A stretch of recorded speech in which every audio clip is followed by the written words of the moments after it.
मी सावित्रीबाई ज्योतिराव फुले या मालिकेच्या आजच्या भागामध्ये इथे आता सावित्री आणि ज्योती हे दोघे जण मुलींची शाळा काढायचा निर्धार करतात आणि त्या पद्धतीने वाटचालसुद्धा सुरू करतात. पण त्यांना खूप संकटांना सामोरं जावं लागतं. जसं की आपल्याला सगळ्यांनाच माहिती आहे, सावित्री ज्योती यांनी स्त्रियांचं मुलींचं शिक्षण सुरू करत असताना खूप लोकांनी त्यांना विरोध केला. त्यांनी शाळा सुरू करू नये यासाठी खूप लोकांनी प्रयत्न देखील केले. पण त्यांचा निर्धार इतका अटळ होता, कितीही लोकांनी त्यांना विरोध केला तरीसुद्धा त्यांना चालणार असतं. पण शाळा ही सुरू होणारच असते. आणि तेव्हा प्रेक्षकांनो, इथे आता ज्योती आणि त्यांचे मित्र मोरोपंत हे आता प्रत्येक घराच्या समोर जात असतात आणि प्रत्येक ठिकाणी जाऊन ते शाळा सुरू करत असताना मुलींची गरज असते तेव्हा शिक्षणाचं महत्त्व पटवून देत असतात आणि शिक्षणासाठी मुली शोधत असतात. पण प्रेक्षकांनो, प्रत्येक घरामध्ये त्यांना अपमान सहन करावा लागतो. ते म्हणतात की शिक्षण म्हणजे काय? शिक्षण म्हणजे हे तर नरक आहे. तिथे काही मुली शिकणार वगैरे नाही, त्या उद्धट होतील, कुणाचं काही ऐकणार नाही. मी भगवद्गीता वाचलेली आहे आणि त्याच्यामध्ये मुली जर शिकल्या तर त्यांचं किती वाटोळं होईल ना, हे मला चांगलंच माहिती आहे. सगळेजण ज्योतीला नकारच देत असतात. पण शेवटीला इथे आता ज्योती ह्याचा निर्धार खूपच जास्त अटळ असल्यामुळे ते लोकांना कन्व्हिन्स करण्याचा प्रयत्न करत असतात. आणि तेवढ्यातच लोक इथे अगदी त्यांच्या अंगावरती थुंकण्यापर्यंत त्यांची मजल जाते. मोरोपंतांच्या हातामध्ये दगड दिला जातो आणि ते म्हणतात की हा दगड म्हणजे शाळा समजा. मग काय, या शाळेचं काय आता? आणि त्या दगडावरती ते थुंकतात आणि म्हणतात की आम्ही तुमच्या शाळेवरती थुंकतो, कळलं का? पण मी माझ्या मुलीला शाळेत पाठवणार नाही. शाळा शिकणं म्हणजे इथे मुलींना जवळजवळ आता अग्नीमध्ये लोटण्यासारखं आहे. मुलींनी शाळा शिकायची नाही, तिने फक्त चूल सांभाळायची असते, उंबऱ्याच्या आतमध्ये राहायचं असतं. आणि तेव्हा इथे आता ज्योतीचे बाबा तिथून जात असतात. तेव्हा ते ब्राह्मण ज्योतीच्या बाबांना आवाज देऊन बोलावून घेतात आणि म्हणतात, काय गोविंद माळी, काय हा तुमचा मुलगा हो? तुमच्या पोटी कसा मुलगा जन्माला आला? घरोघरी जातोय आणि मुलींना शाळेत पाठवा असं म्हणतोय. कोण पाठवेल मुलींना शाळेमध्ये? अहो, त्याला जरा आवर घाला. इथपर्यंत आता त्यांची तक्रार करण्यात आलेली असते त्यांच्याच वडिलांजवळ. आणि मग काय, गोविंद माळी म्हणत असतात की ज्योती, अरे जाऊ दे, सगळं सोड, हे नको आपल्याला शाळा बिळा, जाऊ दे, त्यांच्या दारोदारी जाऊ नको. पण ज्योती काही ऐकायला तयारच नाही. ज्योती प्रत्येक घरामध्ये जाऊन मुलींना शिकवा असं म्हणतच असतो, शिक्षणाचं महत्त्व त्यांना समजावून सांगत असतो. पण इथे आता काही केल्या ऐकायला काही तयार नसतोच. आणि तेवढ्यातच गोविंद काका घरी येतात आणि चिमणाला म्हणतात की वाया गेलं, सगळं वाया गेलं. चिमणा म्हणत असते की माझा नातू घरामध्ये नाही आहे, माझा मुलगा आणि माझी सून घरामध्ये नाही आहे. तेव्हा ती सावित्रीला म्हणत असते, चल र, लवकर लवकर तू हात चालव. आता पारू तुझ्या मदतीला नाही आहे, पटापट हात चालव आणि लवकर स्वयंपाक बनव. तेवढ्यातच तिथे गोविंद माळी सांगतात की ज्योतीचा सगळेजण अपमान करतायत, तोंडावरती दरवाजा बंद करतायत, थुंकतायत त्याच्या अंगावरती, तरी तो आपला हसत मुलींना शाळेत पाठवा, मुलींना शाळेत पाठवा असंच म्हणताय. तेव्हा चिमणा म्हणत असते, आता काय करायचं तरी काय? अजून काय काय बघावं लागणार आहे काय माहिती. आणि तेवढ्यातच इथे आता ज्योती आलेला असतो. तेव्हा सावित्री म्हणते, काय झालं, मुली सापडल्या का? ज्योती म्हणतो, नाही सापडल्या. तेव्हा इथे गोविंद काका म्हणतात, अरे बाबा ज्योती, हे सगळं काय आहे र? थांबव र बाबा हे सगळं. अरे राजाराम घर सोडून गेला, आमचा नातू घर सोडून गेला, पण तरीसुद्धा तू मात्र ऐकायला तयार नाही आहेस. तेव्हा इथे आता काही केल्या मी मुलींना शिकवणारच. सावित्री म्हणते, मुली मिळतील, चला तुम्ही हात धुवून घ्या, मी भाकर वाढते. गोविंददादा म्हणतात, हो हो, खा भाकरी खा. मी इथे बाप म्हातारा कमावतोय, आई भाकऱ्या बनवते, भाकरी बायको मोडते आहे ना, तुझी बायको भाकरी मोडते, त्या तू खा आणि चांगला राहा. आम्हाला मात्र इथे समाधानाने काही जगू देऊ नकोस. तेव्हा ज्योती इथे गप्पच बसतो आणि म्हणतो, मला भूक नाही आहे. आणि तो आता आपल्या खोलीमध्ये जातो. तेव्हा सावित्री म्हणत असते, काय व काय झालं?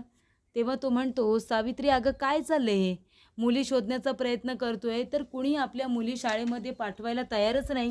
लोक तोंडावरती दरवाजा बंद करतात. त्यांना शिक्षण म्हणजे पापच वाटतंय.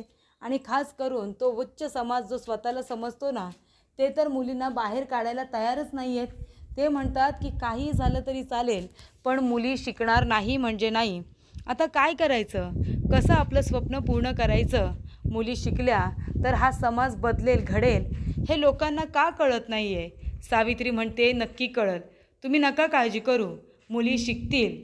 थोडासा वेळ तर दिला पाहिजे ना. जेव्हा मला शिक्षणाची भीती वाटत होती, मला शिक्षणाचं महत्त्व कळत नव्हतं, तेव्हा मी पण तर अशीच होते ना.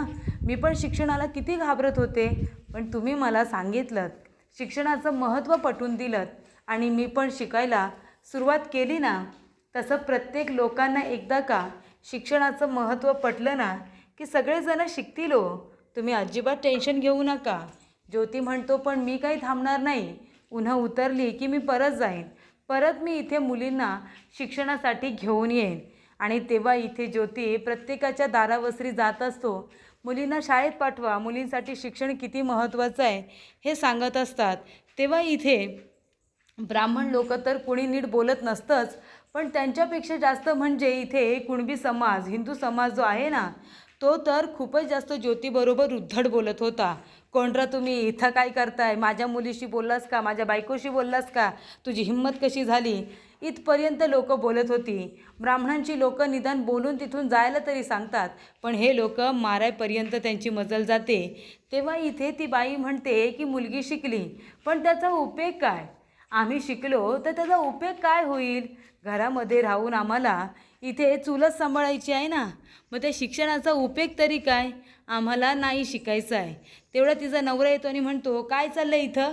आणि काय गं, तू काय परक्या लोकांबरोबर इतकी उभी राहून बोलतेस? आणि तुम्ही कोण र? चला चालती वा इथून, नाही तर हाडं पॅडं तोडून तुमची. चला निघा इथनं.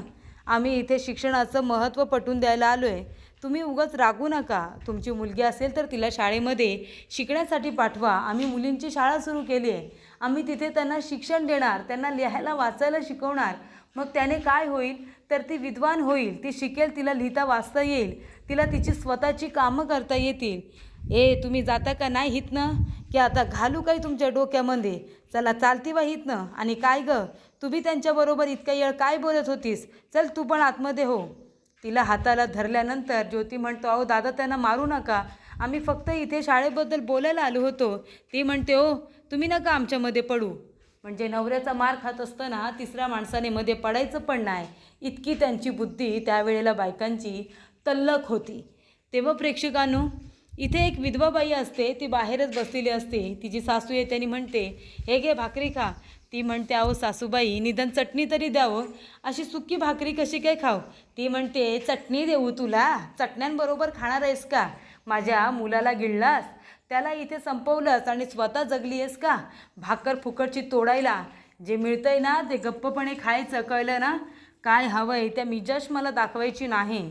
त्यानंतर इथे मोरोपंत म्हणत असतो की इथे या बाईला बाहेर ठेवलंय, तिला खायला प्यायला दिलं जात नाही आहे. नवरा मेलाय तर तिला दोष दिला जातोय. त्या घरातल्या मुलीला खरंच हे लोक शिक्षणासाठी घराच्या बाहेर पाठवतील? खरंच असं वाटतं तुम्हाला?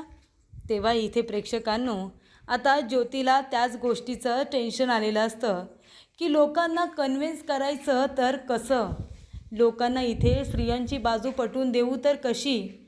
मुली शिकल्या, साक्षर झाल्या तर त्या किती विद्वान होतील आणि ही काळाची गरज आहे, असं आता ज्योती म्हणत असतो. पण तरीसुद्धा ऐकून घ्यायला कुणी तयारच नसतं. तेव्हा सावित्री काम करत असते. चिमणा म्हणत असते, मला माझ्या गणूची लई आठवण येते.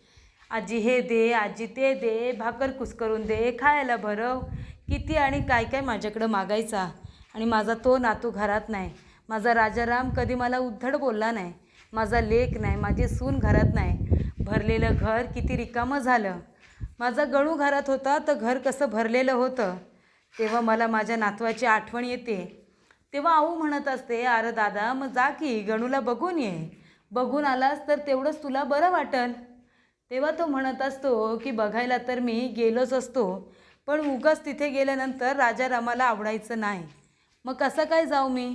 तेव्हा ती म्हणत असते, अरे जा, काहीतरी कारण काढून जा, कशासाठी तरी गेलायस असं सांग, असं डायरेक्ट बघायला जाऊ नकोस.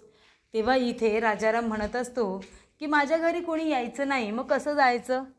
ती म्हणते तो ठीक बोलला असेल, पण नातवाला बघायच्या निमित्ताने जायचं. तेव्हा इथे आता सावित्री एकटी भाकऱ्या करत असते. तेव्हा आऊ काय म्हणते, सावित्री थांबा, मी येते तुझी मदत करायला. तेव्हा इथे आऊ म्हणत असते की मी मदत करते, ही गोष्ट चिमणाला नाही आवडत. चिमणा म्हणते, आऊ तुम्ही जरा शांत बसा, तुम्ही काय बी तिला मदत करायला जाऊ नका, आत्ताच सांगते. तिला पण कळू दे, पारू होती तेव्हा तिला कामामध्ये किती मदत व्हायची ते. त्यामुळं पारू तर मळ्यातलं बी करायची आणि घरामध्ये बी करायची, पण आता ती कुठल्याच कामाला नाही आहे. त्यामुळे आता कसं सगळं एकटं करायला लागेल ना, ते कळू दे की तिला पुढं करायची लई सवय आहे ना, आणि तिच्याचमुळे आज ही परिस्थिती निर्माण झाली. मग जाऊ दे, करू दे तिला आता एकटीला. माझं स्पष्ट म्हणणं आहे, जो करेल तो भरल, तिला भरायचं आहे तिला भरू दे. तेव्हा आऊ म्हणते, अगं गणू गेला, पारू गेली, राजाराम गेला, तर तिची काय चूक आहे, त्यांना जायचं होते ते गेले. तेव्हा इथे सावित्री म्हणत असते, आऊ तुम्ही राहू द्या, तुम्ही नका माझी मदत करू, मी करेन सगळं. त्यानंतर चिमणा निघून जाते तिथून. तेव्हा इथे आऊ म्हणत असते, सावित्री अगं तोंड दाबून मुक्याचा मार सहन करायला लावतायत तुला, का म्हणून तू एवढं सगळं सहन करतेस. तू त्यांना आता उत्तर देणार नसशील ना, तर म्या जाऊन सगळं ज्योतीला सांगते. तेव्हा सावित्री म्हणत असते, आऊ नको, यांना आधी शाळेचं लई टेन्शन आहे, मुली मिळत नाही म्हणून त्यांना टेन्शन आहे, त्यातमध्ये घरातलं टेन्शन कशाला देऊ त्यांना, घरातलं टेन्शन मला नाही द्यायचं. तेव्हा प्रेक्षकांनो, ज्योती घरी आलेला असतो. सावित्री म्हणते, काय झालं, मुली मिळाल्या का शाळेसाठी. तेव्हा ज्योती म्हणतो, नाही ना सावित्री, अगं बोलणं लई सोपं, करणं लई कठीण आहे. म्हणजे इथे आता मुली शिकवायला तयारच नाही आहेत लोक. मुलींच्या शिक्षणासाठी लोकांना इतकी का भीती वाटते मला कळत नाही आहे. मुली शिकल्या तर समाज किती बदलेल, किती पुढे जाईल हे त्यांना कळत नाही. त्यामुळे मुली मिळणं लई कठीण आहे. सावित्री म्हणते, काळजी करू नका, मुली मिळतील तर लोक तोंडावरती दरवाजा बंद करतात. मुलींशी बोलण्यासाठी त्यांच्या आयांशी बोललं तर परपुरुषाबरोबर बोलतात म्हणून लोक अंगावरती धावून येतात. म्हणजे खूप काही सहन करावं लागते गं. तेव्हा सावित्री म्हणते, आता एवढं मोठं काहीतरी वेगळं करायचं आहे तर ह्या सगळ्या गोष्टी तुम्हाला सहन कराव्या लागतीलच नाही का. तेव्हा तो म्हणतो, हो गं ज्योती, बरोबर बोलतोयस तू. तेव्हा इथे सावित्री म्हणते, थांबा, दिवसभर पायपीट करून पाय तुमचं दुखत असतील, मी दाबून देते. तेव्हा ज्योती म्हणतो, सावित्री नको, मला हे आवडत नाही, तुला माहिती आहे. ती म्हणते, थांबा, दाबू दे तरी थोडंसं. तेव्हा इथे ज्योती म्हणत असतो की माझी बाहेर पायपीट होते आणि तुझी घरात, हो ना. सावित्री म्हणते, नाही हो. ज्योती म्हणतो, नाही कसं, हे काय, काम करून करून हात बघ तुझे कसे झालेत, बरोबर ना, थांब, मला दाबू दे तुझे हात. ती म्हणते, हे काय करताय, मला इथे नवऱ्याकडून सेवा करून घ्यायला नाही आवडत, तुम्हाला माहिती आहे ना, सोडा बरं हात, कोणी बघितलं तर काय म्हणतील, बायको नवऱ्याकडून सेवा करून घेते, तुम्ही बाहेर जाऊन सगळीकडे इथे दगदग करता, तुम्ही थकत असाल की मी, घरातल्या कामाने कुणी थकतं भाई. ज्योती म्हणतो, नाही थकत, माणूस कामाने थकत नाही गं, तेच बोलणं ऐकून ऐकून तर नक्कीच थकतो ना. तेव्हा ज्योती म्हणतो, सावित्री तुला एक बोलू का, परपुरुष आला म्हणून इथे एक पुरुष दाराजवळ जातो म्हणून लोक बोलायला घाबरतात, बायका बाहेर बोलायला येत नाही, मुलींना पाठवलं जात नाही, त्यांना दडवून ठेवलं जातं.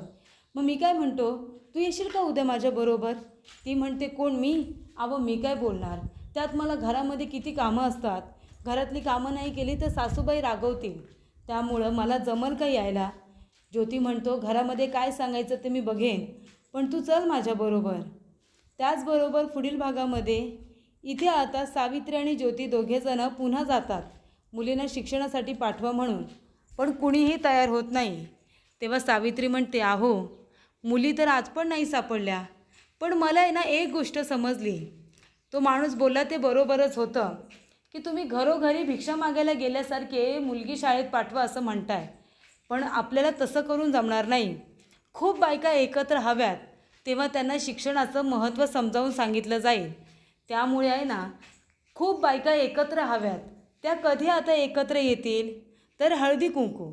आपण जर हळदी कुंकू ठेवला ना, तर इथे अंधविश्वासू बायका ज्या आपल्या नवऱ्याला खूप जीव लावतात, त्यांच्यावरती जीवापाड प्रेम करतात, ते नवऱ्यासाठी तरी हळदी कुंकवाला एकत्र नक्की येतील, तेव्हा त्यांच्याशी एकत्र सगळ्यांजवळ बोलता येईल असं आता सावित्रीने सुचवलेलं असतं. कारण घरातल्या बाईला शिक्षणाचं महत्त्व समजलं तरच ती शिक्षण घेऊ शकते हे तिला कळलेलं असतं. तेव्हा सावित्रीने हळदी कुंकूचा कार्यक्रम ठेवण्याचं ठरवलेलं असतं.